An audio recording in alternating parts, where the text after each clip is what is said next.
धनवा के सीके ऐसन पातर गे दुलारी बेटी। पनवा के सीके ऐसन पातर गे दुलारी बेटी।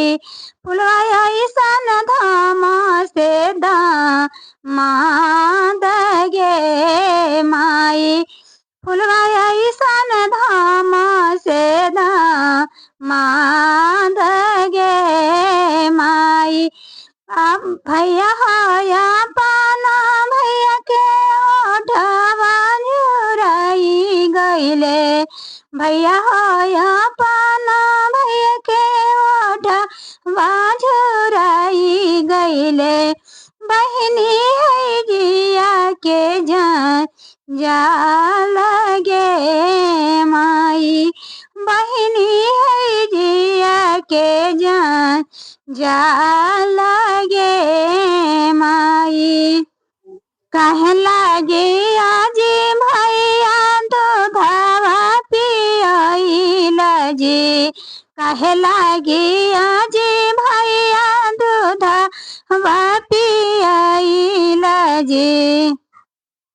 कहे लागे कैला है दुलार गे माई।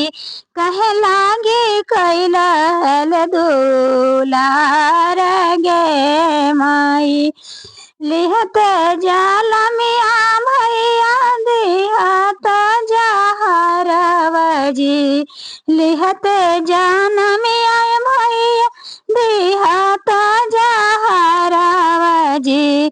छूट जयती जिया के जाल गे माई। छूट जयती जिया के जाल गे माई। मम्मी के कोखिया ने दुई भाई बहिनिया हो। मम्मी के कोखिया में दुई भाई बहिनिया हो। पियली बराबर दूध गे हे माई। पियली बराबर दूध गे माई। धनवा के सीके ऐसन पातर गे दुलारी बेटी। धनवा के सीके ऐसन पातर गे दुलारी बेटी। फूल ऐसन मोहा के दामाद गे माई।